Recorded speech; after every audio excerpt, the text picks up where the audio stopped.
बिहारी राधा जय कुंज जय राधा माधव जय कुंज बिहारी राधा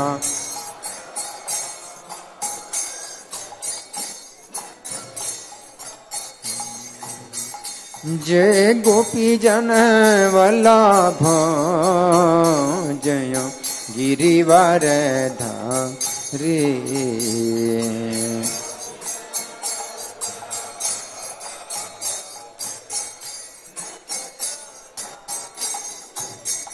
जय गोपी जन वल्लभ जय गिरिवर धारी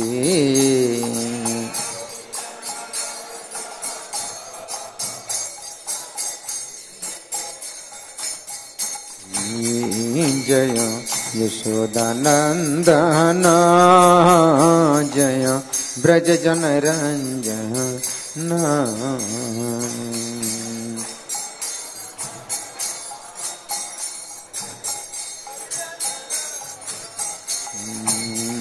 जय यशोदानंदन जय ब्रज जन रंजन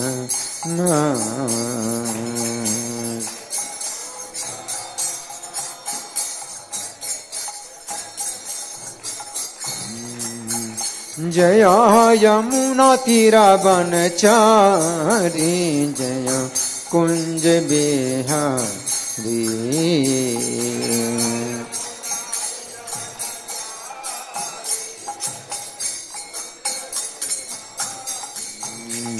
जय यमुना तीरा बनचारी जय कुंज बिहारी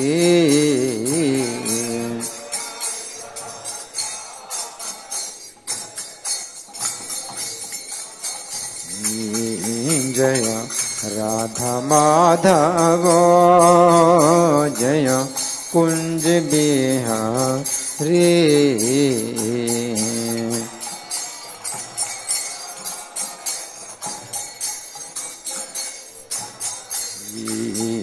जय राधा माधव जय कुंज बिहारी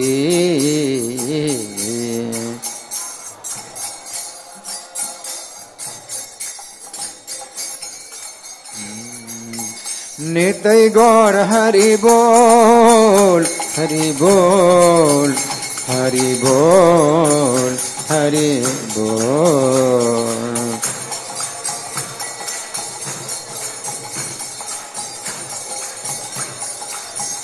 जय प्रभुपदा प्रभुपदा प्रभुपदा जय प्रभुपदा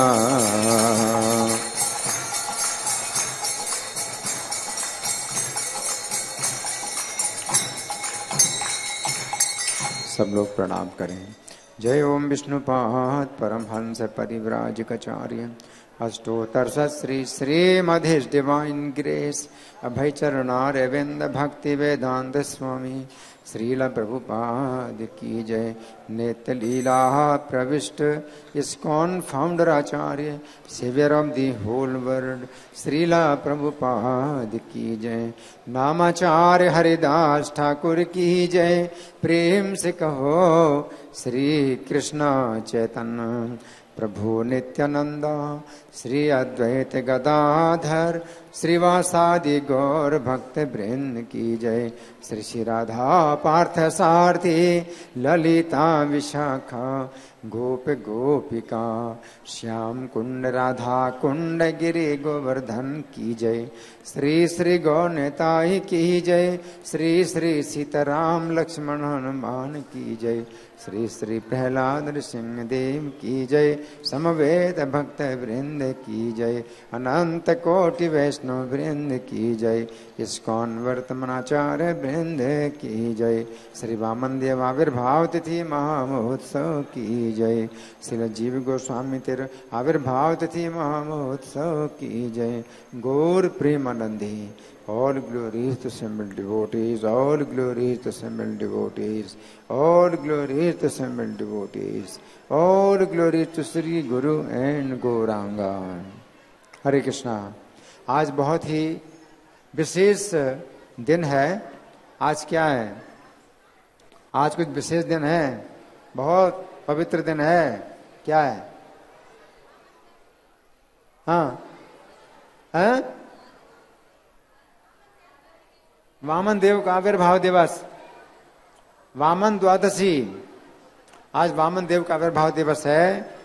और दूसरा भी आज पवित्र दिन है, श्रील जीव गोस्वामी का आविर्भाव दिवस।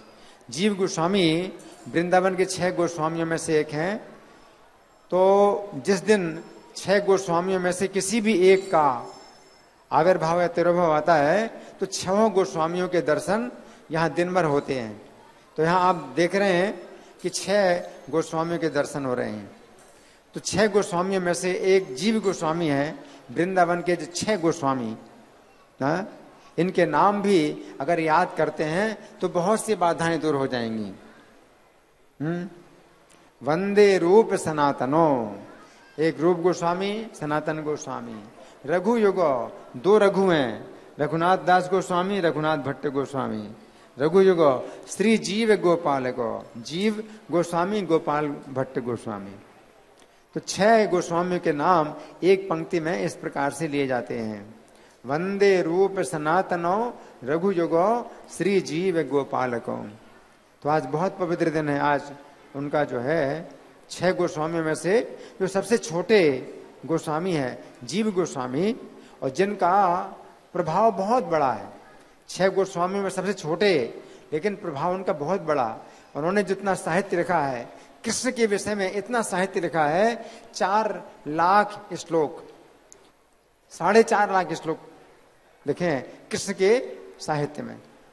जबकि 18 पुराणों की श्लोक संख्या 4 लाख है। 18 पुराणों से भी ज्यादा इन्होंने जो है केवल कृष्ण के विषय में जो लिखा है, 25 ग्रंथों में 4.5 लाख श्लोक लिखे हैं। जीव गोस्वामी जो है महान आचार्य हैं। तो उनके विषय में सवेरे काफी चर्चा हुई थी। लेकिन हम आज जो सुनेंगे वो वामन देव की कथा सुनेंगे। भगवान वामन देव का जो आविर्भाव हुआ है, तो इसका वर्णन श्रीमद् भागवत के कई अध्यायों में प्राप्त होता है। श्रीमद् भागवत के 8वें स्कंद में वामन देव की कथा आती है। तो हम सुनेंगे वामन देव की कथा को। तो आप लोग बड़े ध्यान से सुने। पिछली बार शनिवार को शाम को हमने वामन देव के विषय में 2 अध्याय पढ़ करके सुनाए थे।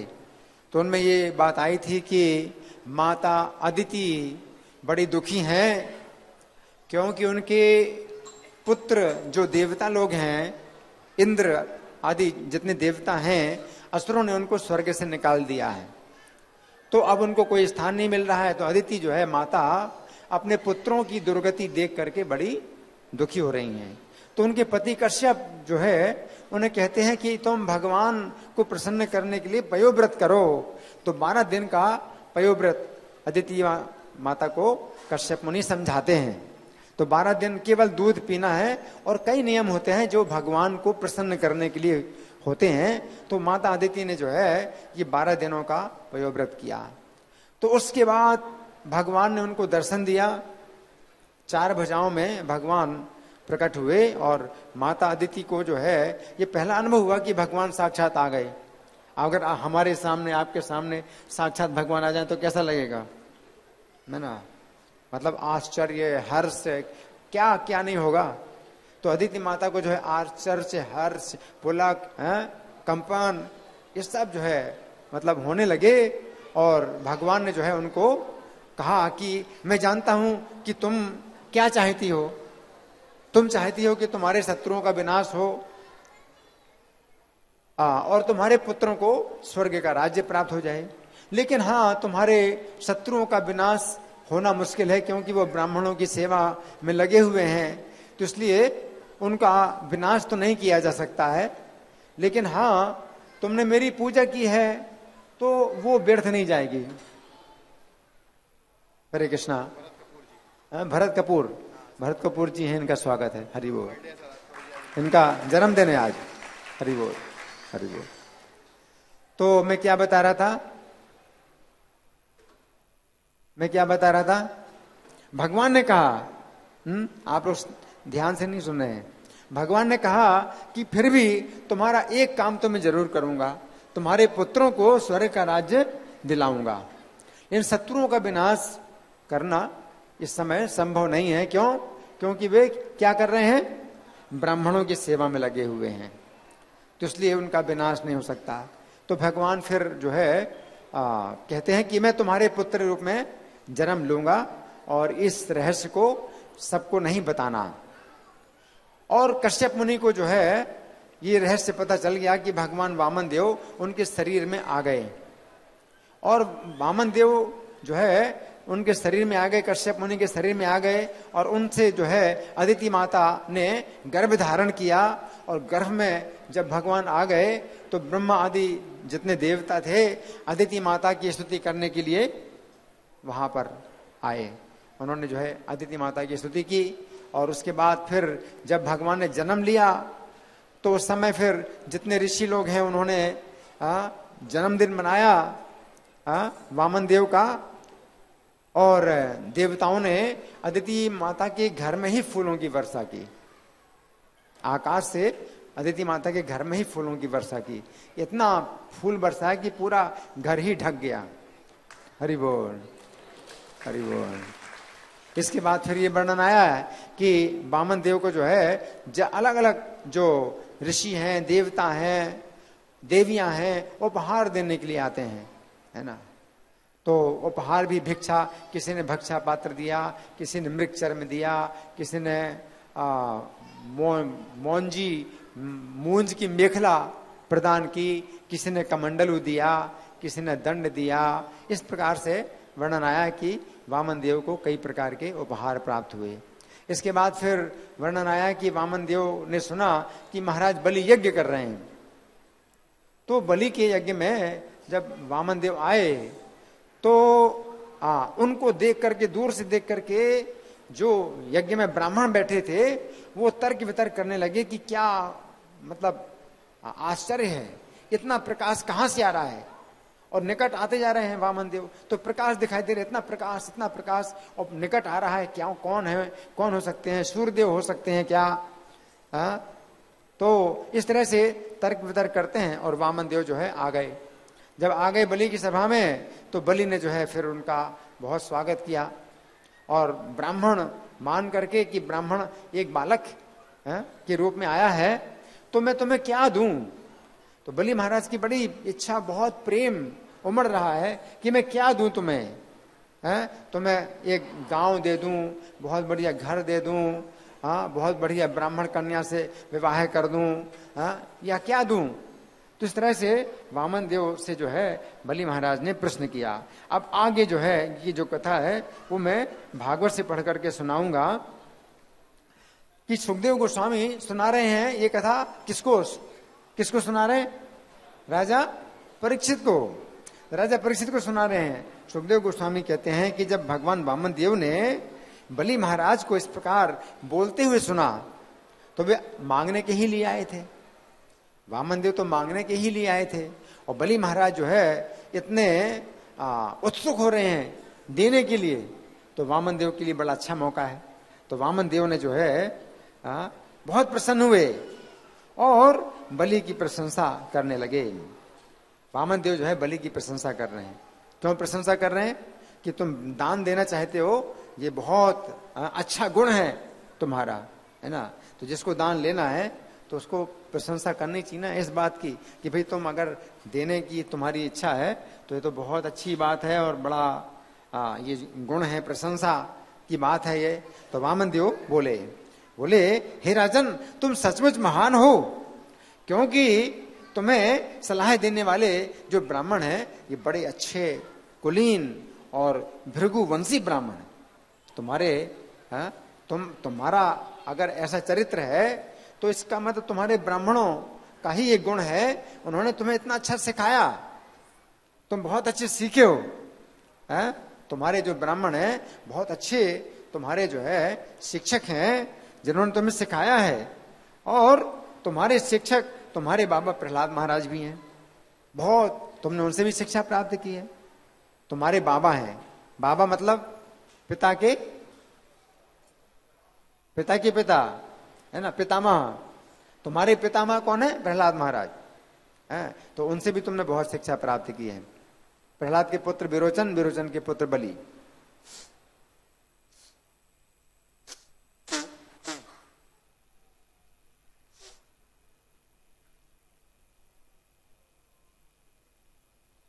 तो भगवान जो है प्रहलाद महाराज की प्रशंसा करते हैं कि उनके तुम अगर पौत्र हो तो क्यों नहीं ऐसे होगे, क्यों नहीं तुम जो है इतना उदार होगे, इतने दानी अगर तुम हो तो इसमें क्या आश्चर्य है, क्योंकि तुम्हारे पितामह कौन है? प्रहलाद जैसे महान वैष्णव हैं। प्रहलाद महाराज जो बड़े शांत हैं और बहुत सम्मानित हैं। तुम्हारे कथन अत्यंत सत्य हैं और धार्मिक शिष्टाचार पूरा है।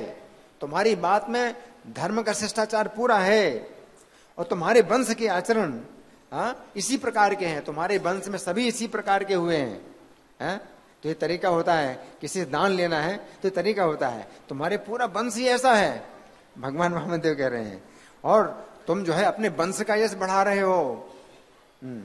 वचस्तवे चंजन वचस्तवे तन जन देव सोन्नतम कुलोचितम धर्मयुतम यशस्करम यस्य प्रमाणम भगवा सांपराये पितामह कुल वृद्धा प्रशांत।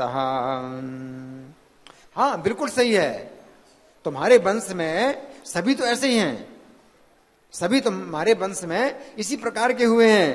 तुम्हारे वंश में ऐसा कोई भी व्यक्ति नहीं हुआ है जो धन देने में कंजूस हो, जो कंजूसी करे। तुम्हारे वंश के सभी लोग ऐसे रहे हैं जो कि वीर हैं। इसको कहते हैं दानवीर, उसको कहते हैं दानवीर। वीरता किस कार्य में है? दान करने में बहुत वीर हैं। वे ब्राह्मणों को दान देने से कभी मना नहीं किया। तुम्हारे वंश में ऐसा कोई व्यक्ति नहीं हुआ जिसने ब्राह्मणों को कभी भी मना किया हो दान देने से। ये तरीका है, दान लेने का ये तरीका है ना। तो फंसाया जाता है इस तरह से। तो तुम्हारे वंश में ऐसा कोई नहीं हुआ जिसने ब्राह्मणों को कभी मना किया हो दान देने से, और दान देने का वचन देकर कभी विमुख नहीं हुआ। अगर कह दिया कि मैं दूंगा तो फिर जरूर दिया। तुम्हारे वंश में कोई ऐसा नहीं हुआ। आजकल क्या होता है? 1000 बार बोल देते हैं हाँ देंगे देंगे, और फिर जो है बहाने बनाते हैं, और कल देंगे, 2 दिन बाद देंगे, 3 दिन बाद देंगे, बहाने बनाते रहते हैं और सालों निकाल देते हैं, देते नहीं हैं। तो भगवान जो है उनको जो है अच्छी प्रकार से उसको कहते हैं प्रचार कर रहे हैं। अच्छा प्रचार है ना, बढ़िया प्रचार है ये। हे राजा बलि, तुम्हारे कुल में कभी ऐसा क्षुद्र हृदय वाला राजा नहीं हुआ है जिसने ब्राह्मणों द्वारा मांगे जाने पर दान ना दिया हो या युद्ध भूमि में युद्ध से मना किया हो। तो तुम्हारे वंश में सभी जो हुए हैं लोग कैसे हुए हैं? सब युद्धवीर हुए और दानवीर हुए।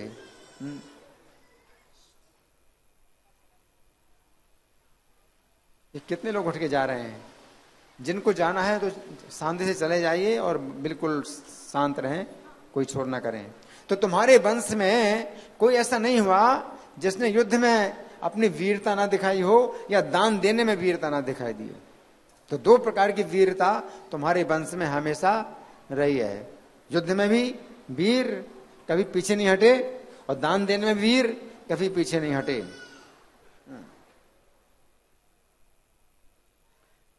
तुम्हारा वंश प्रहलाद महाराज के कारण और ज्यादा यशस्वी हो गया है। प्रहलाद जी हुए तुम्हारे वंश में तो वंश का और क्या हो गया? यश बढ़ गया है।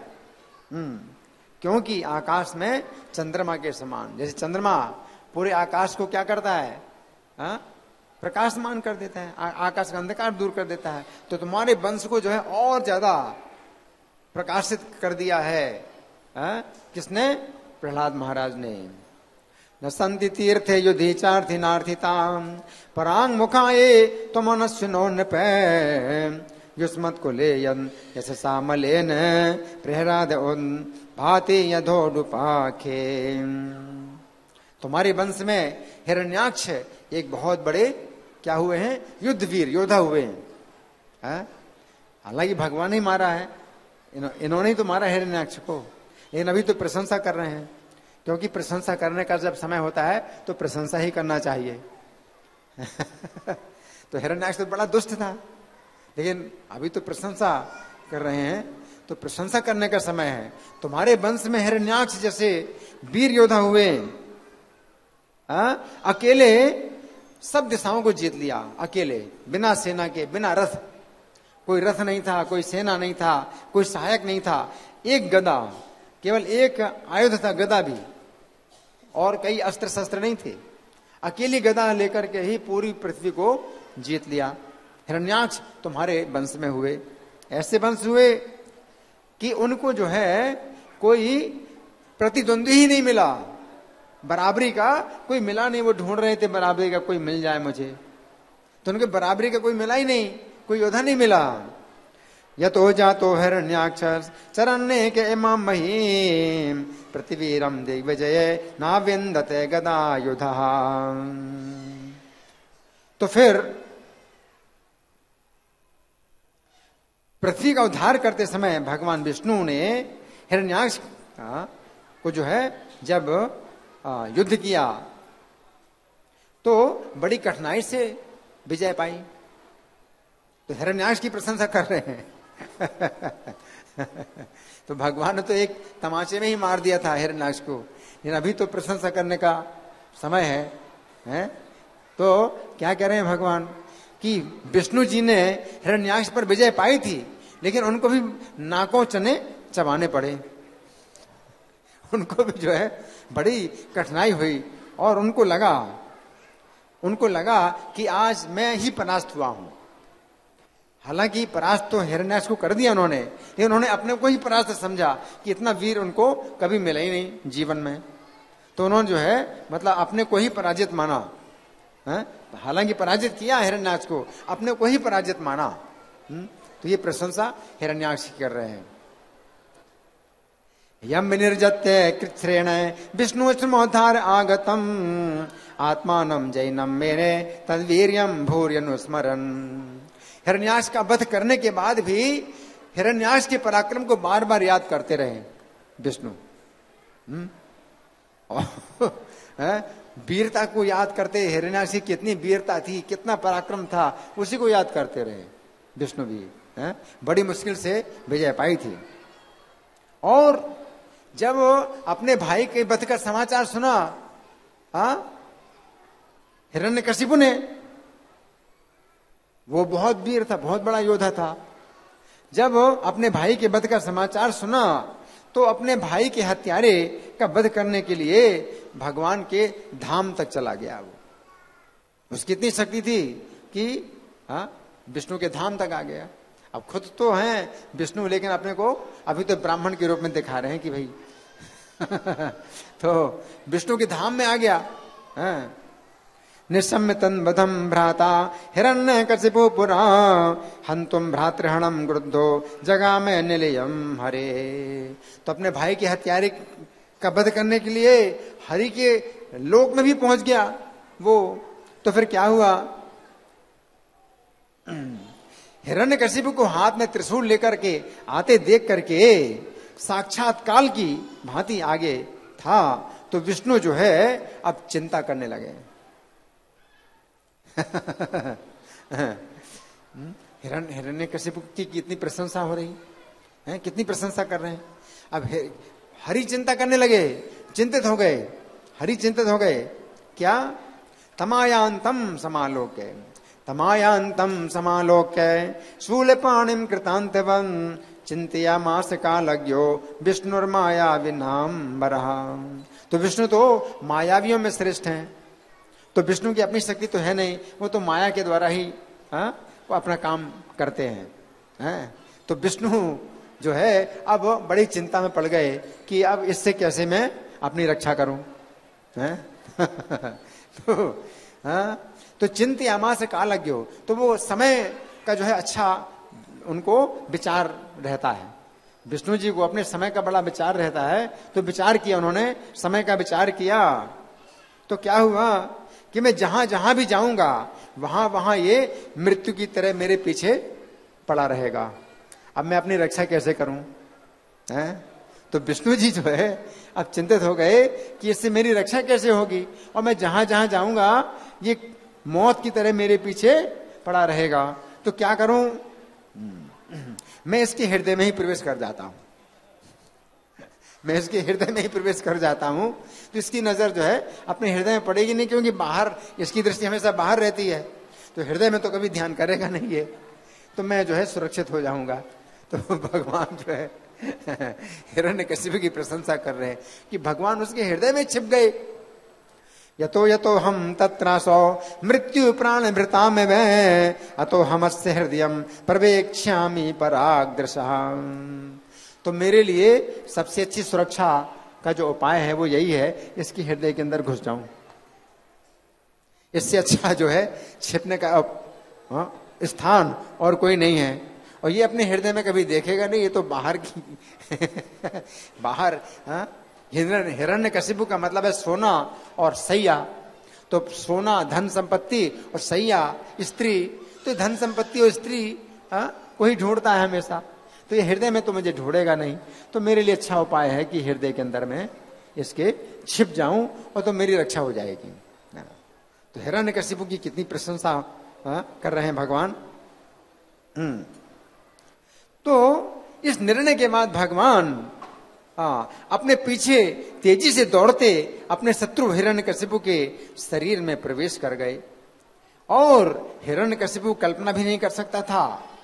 तो चिंता मग्न भगवान विष्णु उसके श्वास के द्वारा नथुने में प्रविष्ट हो गए। अब हृदय में कैसे प्रवेश किया? वो गुस्से में सांस ले रहा था ना, तो विष्णु जी श्वास के द्वारा ही उसके हृदय में प्रवेश कर गए। अब उसने विष्णु को नहीं देखा।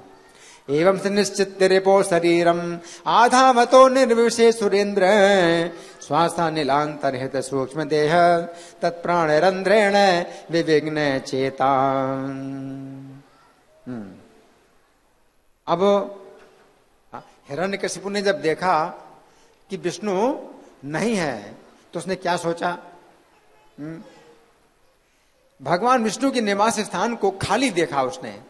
जब वो आया तो उसने विष्णु को देख ही नहीं पाया। विष्णु पहले से चिंतित हो गए थे कि ये मुझे देखेगा, तो अपने को दिखाया ही नहीं उन्होंने। और जैसे आया उसके श्वास के द्वारा उसके हृदय में प्रवेश कर गए, तो उसने देखा कि यहां तो है ही नहीं, पहले से ही नहीं है।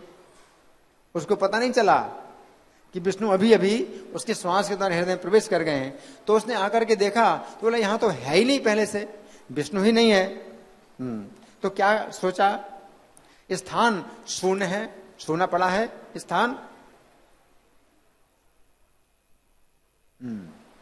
खाली स्थान देख करके सर्वत्र खोज किया उसने, हर जगह विष्णु को खोजा और नहीं पाया। तो कुपित होकर के जोर जोर से गर्जना की कि अगर शक्ति हो तो आओ मेरे सामने। किसी वीर को अगर जो है चुनौती दी जाती तो आ जाता है ना सामने। अगर हिम्मत हो तो आ सामने, तो आ जाता है। अगर उसके अंदर थोड़ी होती दम होती तो आ जाता है कि क्या कहा, आ गया, क्या कर लेगा तुम। तो विष्णु को चुनौती दी, खूब जोर जोर से चिल्लाया हिरण्यकशिपु कि कहां गए हो, कहां छिपे हो, आओ मेरे सामने, क्या हिम्मत है तुम्हारी आने की। इस तरह से चिल्लाया। तो कुपित होकर के जोर जोर से गर्जना की, और फिर पूरे ब्रह्मांड में खोजा, सारी पृथ्वी में खोजा, स्वर्ग में खोजा, सारी दिशाओं में खोजा, फिर गुफाओं में खोजता फिरा, पर्वतों की गुफाओं में खोजता रहा, और समुद्रों में उसने खोजना शुरू किया। लेकिन उस महावीर ने विष्णु को नहीं पाया। कितने बड़े वीर थे तुम्हारे वंश में, हिरण्यकशिपु कितने बड़े वीर थे।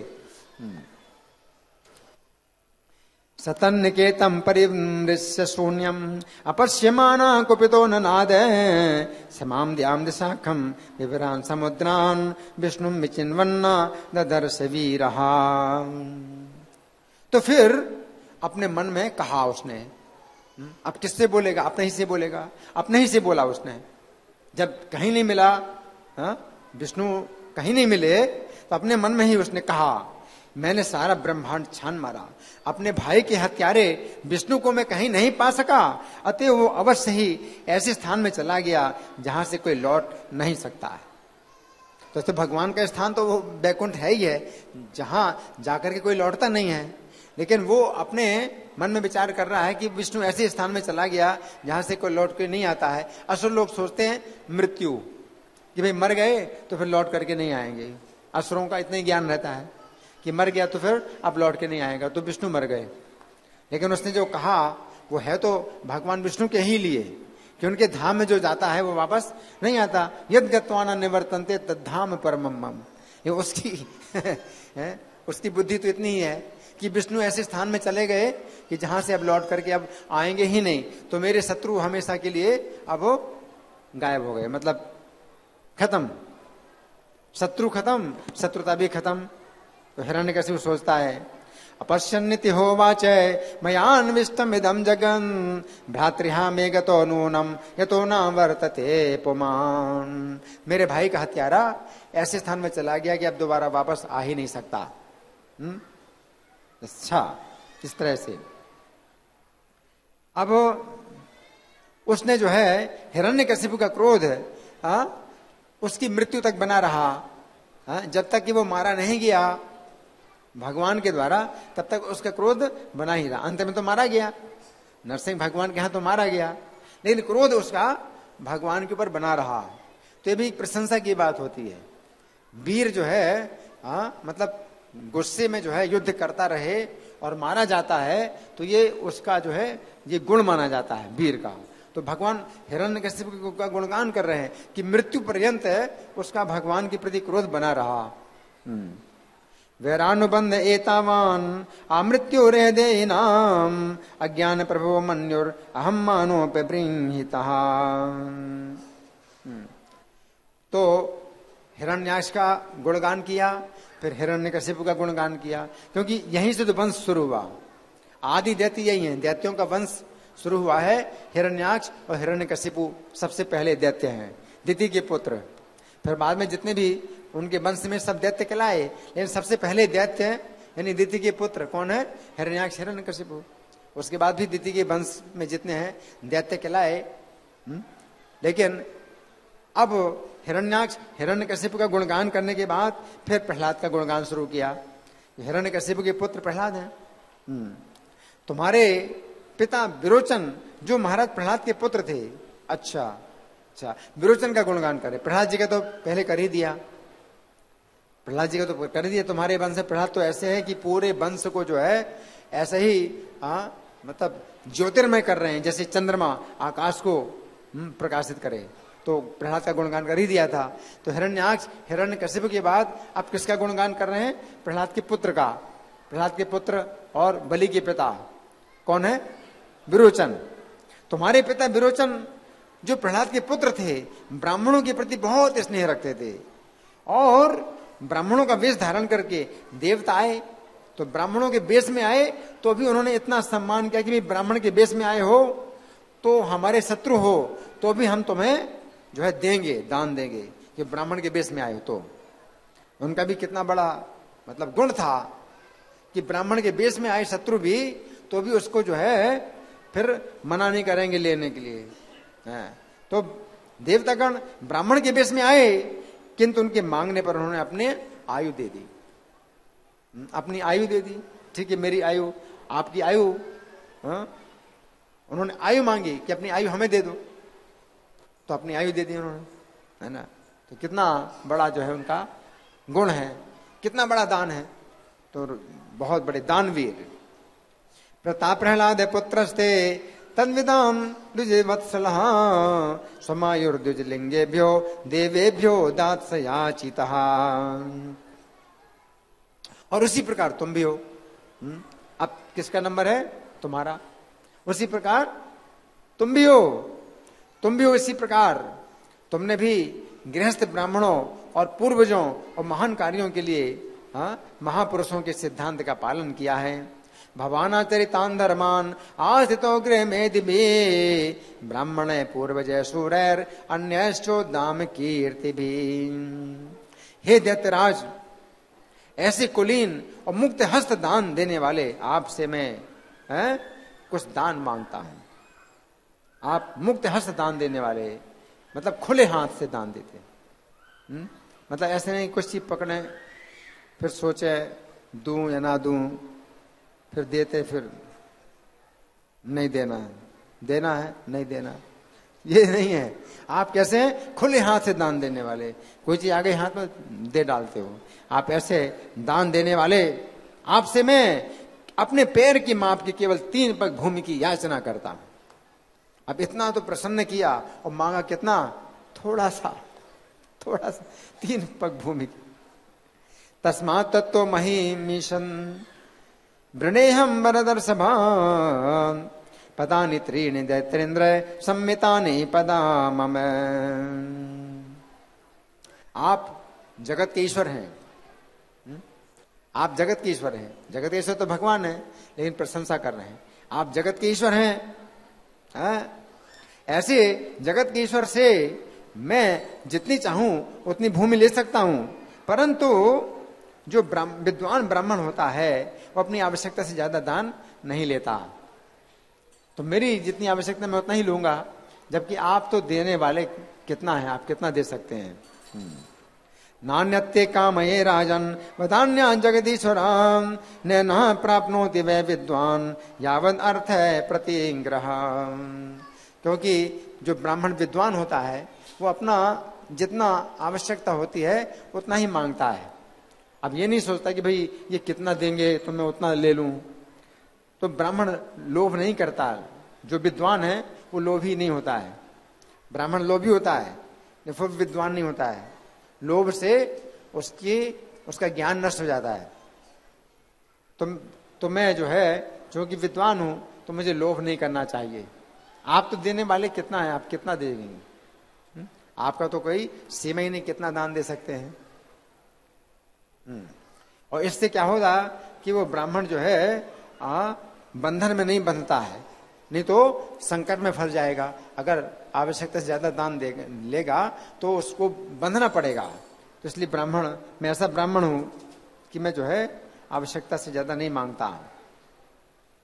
तो बलि महाराज ने कहा, हे ब्राह्मण पुत्र, बड़े दुखी हो गए। बलि महाराज बड़े दुखी हो गए कि उनकी दान देने की बड़ी इच्छा थी कि मांग लो मांग लो, और फिर इतना प्रसन्न भी किया मुझे, और फिर क्या मांग रहा है? ये तो जरा सी चीज है, किसी से मांग लो, कोई 3 पग भूमि कोई भी दे देगा। एक सामान्य व्यक्ति भी अपने घर में 3 पग भूमि निकाल के दे देगा, भाई ले लो, इतना क्या है? हे ब्राह्मण पुत्र, तुम्हारे उपदेश तो विद्वान और वयोवृद्ध ब्राह्मण जैसे हैं। जैसे बहुत आयु वाले ब्राह्मण अनुभवी होते हैं, ऐसे उपदेश दिए तुमने। इतना प्रशंसा तो आज तक किसी ने की नहीं। हमारे वंश की जैसी तुमने प्रशंसा की है, हिरण्यकशिपु की, हिरण्याक्ष की, इतनी प्रशंसा तो आज तक मैंने सुनी नहीं। और मुझे इतना प्रसन्न कर लिया और मैं पहले से देना चाहता था, उसके ऊपर भी और प्रसन्न किया मुझे तुमने। और फिर मांगा क्या तुमने, है ना? बहुत निराश किया तुमने मुझे। तुम अभी बालक हो, तुम्हारी बुद्धि बालकों जैसी है। ज्ञान तो बहुत ऊंचा है, लेकिन बुद्धि जो है क्या है? बच्चे जैसी है, बच्चे जैसी बुद्धि है। अतः तुम्हें अपने हित का पूरी तरह ज्ञान नहीं है। अहो ब्राह्मण दायाद है वाचस्ते वृद्ध सम्मता तम बालो बाल समति स्वार्थम प्रत्यबुधो यथा। मैं समूचा द्वीप दे सकता हूं, एक द्वीप, ये जम्बू द्वीप जो है, पूरा द्वीप दे सकता हूं। 7 द्वीप हैं, 7 समुद्र हैं पृथ्वी के, तो पूरा द्वीप दे सकता हूं। क्योंकि मैं एकमात्र समस्त लोगों का ईश्वर हूं। और फिर तुम जो है 3 पग भूमि जो मांग रहे हो, तो तुम मुझे ज्यादा बुद्धिमान नहीं मालूम पड़ते हो। माम बचो भी समाराध्य लोकानाम एकमीश्वरम पदत्रयम वृणीते यो बुद्धिमान दीपदासुसम। हे बालक, जो एक बार मांगने के लिए मेरे पास आता है उसे फिर कुछ कहीं और मांगने की आवश्यकता नहीं रह जाती है। बच्चे हैं? बच्चे मेरे पास आए हो तो अब इतना मांगो कि दोबारा कहीं जीवन भर कुछ मांगना ना पड़े किसी से। इतना मांगो हैं? मेरे पास आए कोई तो दोबारा फिर कहीं से उसको मांगने की आवश्यकता नहीं पड़ती है। इसलिए इतनी भूमि मांगो जितने आपका पूरी वृत्ति पूरा जीवन निर्वाह हो। 3 पग भूमि में क्या जीवन निर्वाह होगा? इतनी भूमि मांग लो पूरा जीवन तुम्हारा निर्वाह होता रहे हैं। इतना मांगो। नापमान माम उपय ब्रजय भूयो याचुतमर्हति तस्मात् वृत्ति करीम भूमिम बटो कामम प्रतीच्छ में। अब भगवान ने क्या कहा? भगवान देखो कितने भगवान जो है तरीके से बात करते हैं। भगवान कह रहे हैं देखो भाई, हे राजन, जिसकी इंद्रियां बस में नहीं है और लोभ अगर भरा हुआ है तो तीनों लोकों में जो कुछ भी है उससे भी संतुष्ट नहीं होगा। अब भगवान ने क्या इशारा कर दिया? अगर मैं लोभ करूंगा तो तुम तीनों लोग मुझे दे दोगे तो भी संतुष्ट नहीं होगा, तो तुम वो भी नहीं दे पाओगे। अब भगवान ने क्या कहा? जितना मैं मांगता हूं वही दे दो। और अगर तुम ऐसा कहते हो, मुझे प्रोत्साहन देते हो मांगने का, तो पता है मैं कितना मांगूंगा। तुम्हारे पास जो कुछ भी है सब कुछ दे दोगे तो भी मैं संतुष्ट नहीं होऊंगा। बोलो आप क्या चाहे, बोलो क्या करना है? तो भगवान ने कहा यावंतो विषया प्रेष्ठास त्रैलोक्या मजतेन्द्रियम न शक्नो वंदिते सर्वे प्रतिपूरयितुम नृप। यदि मैं 3 पग भूमि से संतुष्ट नहीं होता तो निश्चित है कि 7 द्वीपों को पाकर के भी मैं संतुष्ट नहीं हो पाऊंगा। एक द्वीप मिल जाए तो अन्य द्वीपों की भी पाने की आशा करूंगा। 7 द्वीप है ना, तो फिर तुम दे नहीं पाओगे। अगर प्रोत्साहन करते हो, प्रोत्साहन देते हो मांगने का, तो फिर समझ लो फिर मैं क्या मांगूंगा, तुम नहीं दे पाओगे। त्रिभिक्रमे रसंतुष्टो द्वीपे नापि न पूर्यते 9 वर्षे समेतेन सप्तद्वीपे वरेच्छया। अगर तुम मुझे 1 वर्ष दे दो, भारतवर्ष दे दो, तो जम्मू द्वीप में 9 वर्ष हैं, भारतवर्ष उनमें से एक है, तो 9 वर्ष भी तुम दे दोगे तो फिर मैं संतुष्ट नहीं होऊंगा। फिर और द्वीप मांगूंगा तो और द्वीप दोगे तो 7 द्वीप दे दोगे तो फिर मैं संतुष्ट नहीं होऊंगा। फिर मैं और लोक मांगूंगा तो और लोक देखो, 3 लोक दे दोगे तो फिर मैं संतुष्ट नहीं होऊंगा। हमने सुना है महाराज पृथु, महाराज गए जैसे राजाओं ने 7 द्वीपों पर स्वामित्व प्राप्त कर लिया था, किंतु संतोष नहीं हुआ। उनको भी संतोष नहीं हुआ था। 7 द्वीपों के राजा बन गए थे, उनको भी संतोष नहीं हुआ था। तो तुम क्या समझते हो मैं संतोष हो जाऊंगा?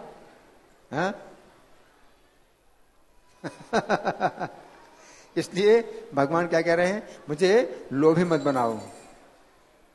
अगर लोभी अगर मुझे जो है लोभ करने में प्रोत्साहन दोगे तो फिर मैं कितना लोभ करूंगा, जान लो कितना लोभ, मैं कितना लोभी हूं, समझ लो। सतदीपाधिपतयो निपावेण्य गदादया निपावेण्य गयादया अर्थ कामैर्गता नान्तम तृष्णाया इति न श्रुतम। इसलिए ये दृक्षा से जो प्राप्त हो जाए, जो कुछ मिलता है प्रारब्ध से, उसमें संतुष्ट रहना चाहिए। अच्छा तो यही है, जो प्रारब्ध से मिल जाए उसमें संतुष्ट रहना चाहिए। असंतोष से कभी सुख नहीं प्राप्त होता है। 3 लोगों को पाकर के भी वो संतुष्ट नहीं होगा। अगर आत्म संयमी नहीं है तो 3 लोगों को पाकर के भी संतुष्ट नहीं होगा। तुम मुझे संतुष्ट नहीं कर पाओगे। इसलिए अच्छा है कि 3 पग भूमि में ही मैं संतुष्ट हो रहा हूं तो तुम्हारे लिए अच्छी सुरक्षा है इसमें।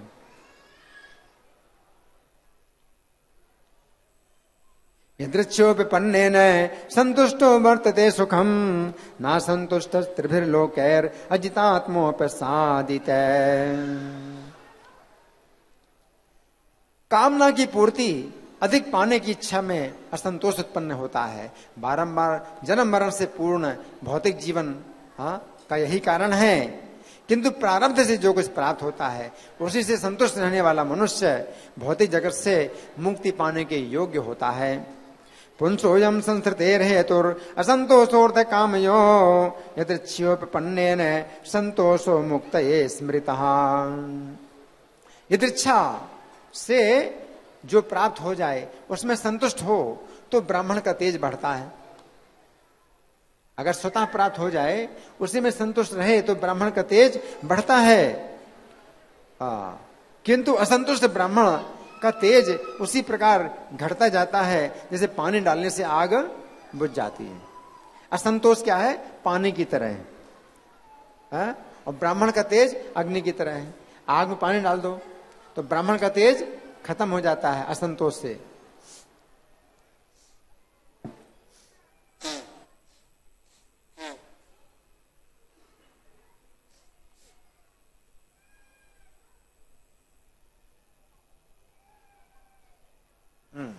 यदृच्छा लाभ है तुष्टस्य तेजो विप्रस्य वर्धते तत्प्रसाम्यत्य संतोषाद अम्ब से व सुसूक्षणी।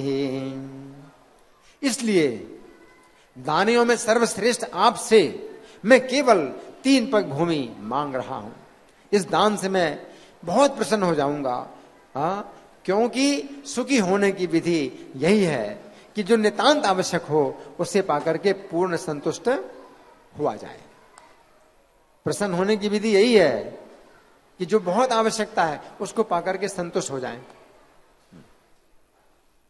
तस्मात् त्रीणि पदान्येव वृणे त्वन्वरदर्शभां एतावत् विसिद्धो हम वित्तम यावत् प्रयोजनम। तो सुखदेव गोस्वामी सुना रहे हैं परीक्षित महाराज को कि हे राजन, जब बलि महाराज से भगवान इस प्रकार बोले तो बलि हंस पड़े। ठीक है। अब आगे मैं कुछ नहीं बोलूंगा। इतना ही ठीक है, जितना मांगा यही ठीक है।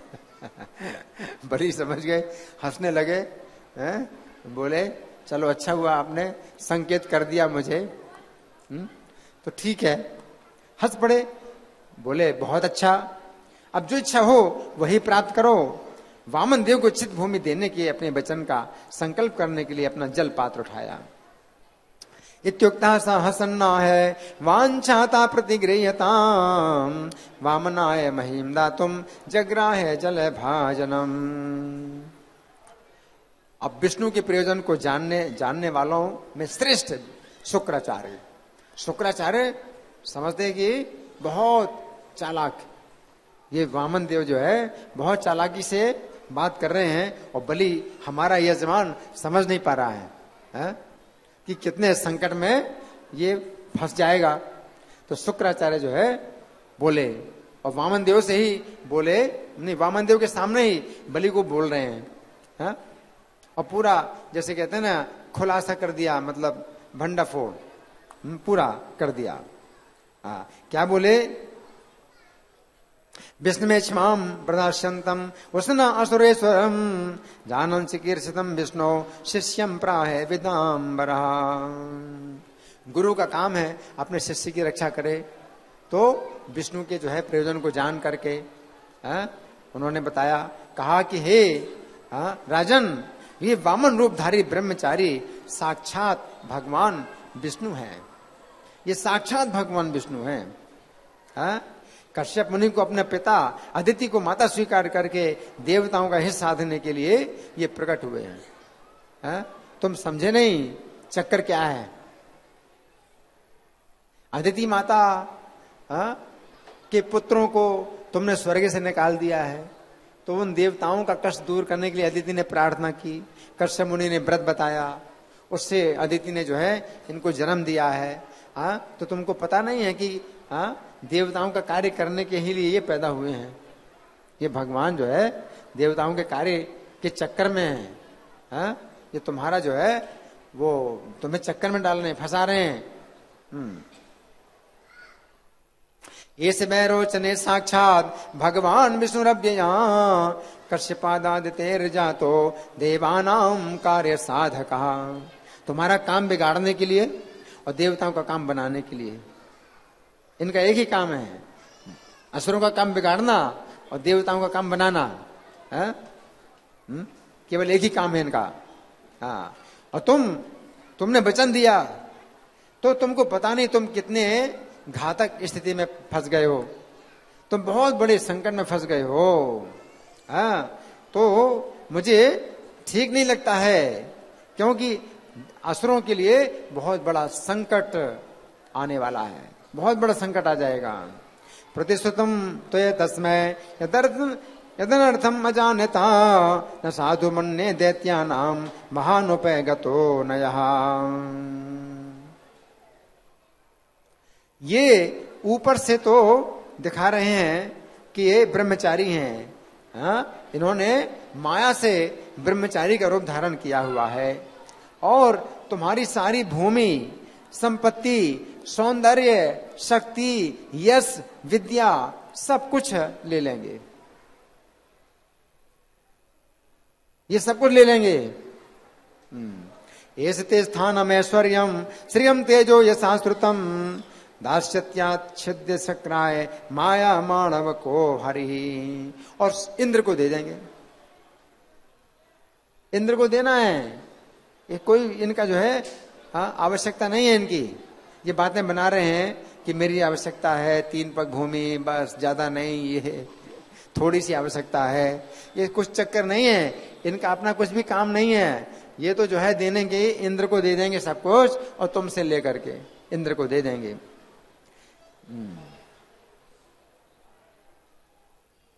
तुमने दान में 3 पग भूमि देने का वचन दिया है, किंतु जब तुम दोगे तो तीनों लोगों पर अधिकार ये जमा लेंगे। तुम निपट मूर्ख हो। तुम कितनी बड़ी गलती कर रहे हो कि तुम्हारी फिर जीविका रहेगी नहीं, तुम्हारी जीविका भी नहीं रहेगी तुम्हारे लिए, है ना। त्रिभिक्रमे रिमान लोकान विश्व काया क्रमिष्यति सर्वस्वम विष्णवे दत्वा मूढ़वर्तिष्य से कथम। विष्णु को सब कुछ दोगे तो मूर्ख तुम, फिर तुम्हारा जीवन कैसे चलेगा।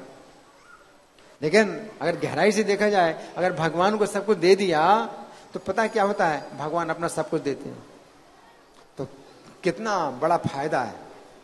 भगवान कहते हैं तुम मुझे सब कुछ दे दो, तो फिर भगवान अपने को दे देते हैं, है ना। और बलि के जो है फिर भगवान क्या बन गए, द्वारपाल बन गए। कितना बड़ा लाभ है। लेकिन ये एक परीक्षा है। शुक्राचार्य भी जो है बलि को डांट रहे हैं और मूर्ख बता रहे हैं, लेकिन ये एक परीक्षा है बलि महाराज को। बलि महाराज उस परीक्षा में क्या हुए, पास हुए। 100% नंबर उनके आए बलि महाराज के। तो क्या कह रहे हैं, मूर्ख, विष्णु को सब कुछ तुम दे दोगे तो फिर तुम्हारा निर्वाह कैसे होगा।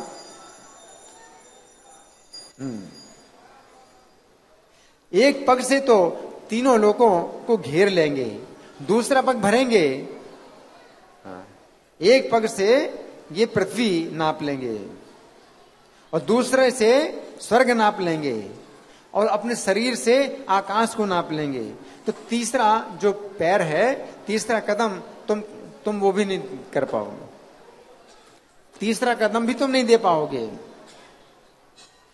क्रमतो गाम पद केन द्वितीयेन दिवं विभो खम चकायेन महता तार्तीयस्य कुतो गति।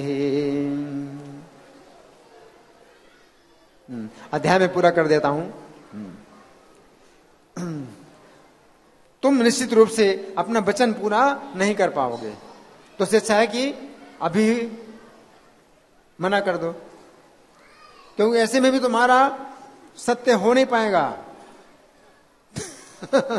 तुम वैसे भी पूरा नहीं कर पाओगे और सब कुछ चला जाएगा और तो अभी 3 कदम पूरे नहीं कर पाओगे। तो शिक्षा क्या है? मनाही कर दो, भाई हमें नहीं देना है, मुकर जाओ, उसमें रक्षा हो जाएगी। झूठ तो उसमें भी हो रहा है तुम्हारा, तुम सत्य का पालन नहीं कर पाओगे तो नरक की प्राप्ति होगी, क्योंकि तुम इनको 3 पग भूमि नहीं दे सकते हो, तुम्हारे पास इतना है भी नहीं, उनका 3 कदम में आए। निष्ठा ते नरके मन्ये या प्रदातो प्रतिश्रुतस्य योनिशा प्रतिपादयितुम भवान। विद्वान व्यक्ति उस दान की सराहना नहीं करते जिससे अपने ही जीव का खतरे में पड़ जाए। कैसे दान करते हो? भाई इतना दान नहीं करना। दान यज्ञ तप वही करता है अपनी जीविका में जो सक्षम होता है। अपना भरण पोषण ना कर सके तो फिर दान करने का फायदा क्या है? तुम अपना भी पालन नहीं कर पाओगे, है ना। ये सामान्य सिद्धांत है, लेकिन भक्तों के लिए क्या है? भगवान को जो है फिर सब देते हैं, तो भगवान कितना देते हैं? न तद्दानम प्रशंसन्ति ये निवृत्तिर्विपद्यते दानम यज्ञस्तपः कर्म लोके वृत्तिम मतो यतः। अतएव जो बुद्धिमान है तो वो धन को 5 भागों में विभाजित करे, 5 हिस्से बनाए अपने धन के। तो एक हिस्सा धर्म के लिए, एक हिस्सा यश के लिए, एक हिस्सा ऐश्वर्य के लिए, एक हिस्सा कुटुंबी जनों के भरण पोषण के लिए। इस प्रकार से 5 हिस्से अपना बनाना चाहिए। धर्माय से अर्थाय कामाय सुजनाय च पंचधा विभजन वित्तम यह मूत्र च मोदते। एक हिस्सा धर्म, 5 हिस्से में से एक हिस्सा धर्म में लगाओ, एक हिस्सा अपना यश बढ़ाओ, एडवर्टाइजमेंट करो, और एक हिस्सा में धन मतलब अर्थ अपना व्यापार करो, एक हिस्सा अपने इंद्रिय तृप्ति के लिए लगाओ, एक हिस्सा अपने कुटुंबियों के लिए लगाओ। तो 5 हिस्से करो। इस प्रकार से दान दिया जाता है। फिर अगर तुमने पहले वचन दे दिया है, अब कैसे मना करोगे? अगर ये तुम पूछो कि मैंने तो वचन दे दिया, मैं कैसे मना करूंगा, तो तुम मुझसे ये बात सुनो। वेद का वचन है कि आरंभ में अगर ओम नहीं बोला है तो वो जो है अभी वचन नहीं दिया है, अभी तुमने मंत्र पढ़ा ही नहीं है ना। तो इसलिए अभी जो है तुम मना कर सकते हो, अभी तुमने वो उसका मंत्र नहीं पढ़ा है जो पढ़ा जाता है। अत्रापि भवचैर्गृहीतम शृणु मे सुर सत्यमे सत्यमोमिति यत् प्रोक्तम यन्नेना यन्नेत्याह नृतम हितन। वेदों का आदेश है, शरीर रूपी वृक्ष का वास्तविक परिणाम तो फल और फूल है। यदि शरीर रूपी वृक्ष ही ना रहे तो फिर फल फूलों की संभावना कहां होगी? तो शरीर असत्य की नींव पर ही टिका हो तो शरीर रूपी वृक्ष के बिना वास्तविक फल फूल कैसे हो सकते हैं? तो फल और फूल शरीर मतलब वृक्ष से फल फूल तभी मिलेंगे जब वृक्ष की रक्षा करोगे, और वृक्ष ही चला गया तो फल फूल कहां से मिलेंगे? तो तुम जो है अपने कुटुंबियों का पालन करते हो, अपना परिवार है, अपना धर्म है, सब करते हो, है ना। तो अपनी रक्षा करोगे तब तो, और तुम्हारी रक्षा नहीं होगी, तुम्हारी जीविका नहीं मिलेगी, तो फिर क्या तुम करोगे? सबका तुम कैसे भरण पोषण करोगे? न तद्दानम सत्यम पुष्प फलम विद्यात् आत्मवृक्षस्य गीयते वृक्षे जीवति तन्न स्यात् अनंतम मूलमात्मनः। जड़ समेत उखाड़ने पर वृक्ष गिर जाता है और सूख जाता है। इसी प्रकार शरीर की परवाह नहीं करते तो फिर जो है ये शरीर सूख जाएगा, फिर सत्य का भी पालन नहीं कर पाओगे। इस शरीर से ही तो सत्य का पालन करोगे, धर्म का पालन करोगे, और शरीर ही नहीं रहेगा, तुम शरीर का ही पालन नहीं कर रहे तो कैसे सत्य का धर्म का पालन करोगे? तो जड़ तो सत्य शरीर है। तन्यथा वृक्ष उन्मूला शुष्यत्वर्तते चिरात् एवं नष्टान्नता सद्यः आत्मा शुष्य न संशयः। ओम शब्द का उच्चारण करके ही फिर दान दिया जाता है। किंतु धन विहीन होना ठीक नहीं है। ऐसी अवस्था में मनुष्य अपनी इच्छाओं को पूरा नहीं कर सकता है। तो ओम शब्द का उच्चारण करने से जब वो हो जाता है तो दान माना जाता है। पराग्रिम पराग्रिक्तम अपूर्णम वा अक्षरम यत्तदोमिति यत्किंचिदोमिति ब्रूयात् तेन ऋच्येत वै पुमान् भिक्षवे सर्वम ओम कुर्वन् नालम कामेन चात्मना। अतः सुरक्षित उपाय यही है, अभी से नहीं कह दो। अभी तुमने हाँ किया तो ना कर दो, अभी तो तुमने मंत्र पढ़ा नहीं है।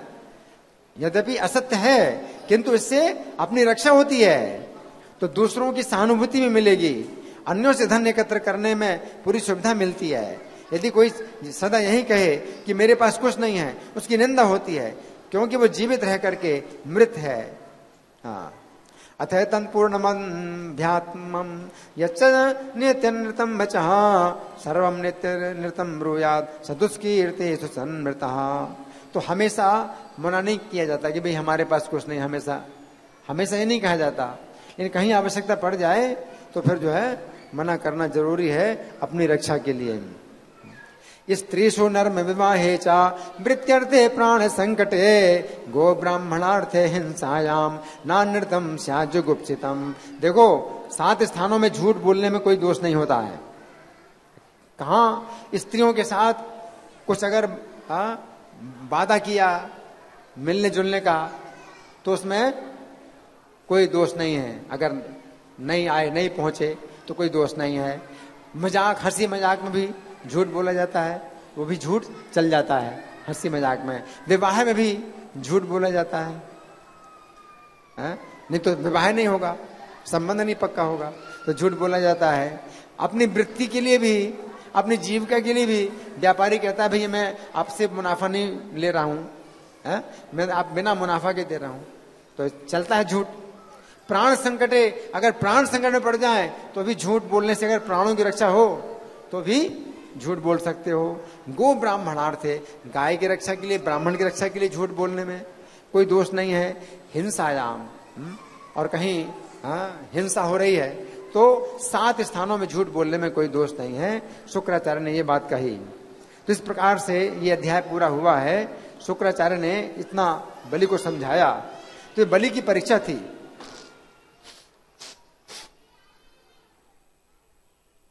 बलि की बहुत कठिन परीक्षा हुई, लेकिन बलि महाराज चूंकि प्रहलाद महाराज के शिक्षा शिष्य थे, उनके शिक्षा गुरु प्रहलाद महाराज, और प्रहलाद महाराज भगवान के कितने बड़े भक्त थे, जिनके लिए भगवान साक्षात नरसिंह रूप में प्रकट हुए, हिरण्यकशिपु का वध किया।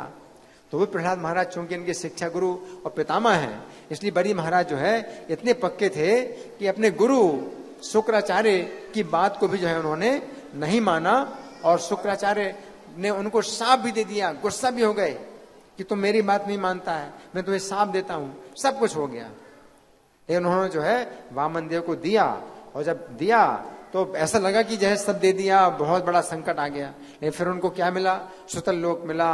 भगवान वामन देव उनके जो है द्वार के पालक हैं, द्वारपाल हैं, साक्षात भगवान उनके द्वारपाल बन गए। तो भगवान परीक्षा भी लेते हैं तो बड़ी कठिन परीक्षा लेते हैं, लेकिन फिर जब पुरस्कार देते हैं तो ऐसा पुरस्कार देते हैं कि जैसा कोई सोच भी नहीं सकता, है ना।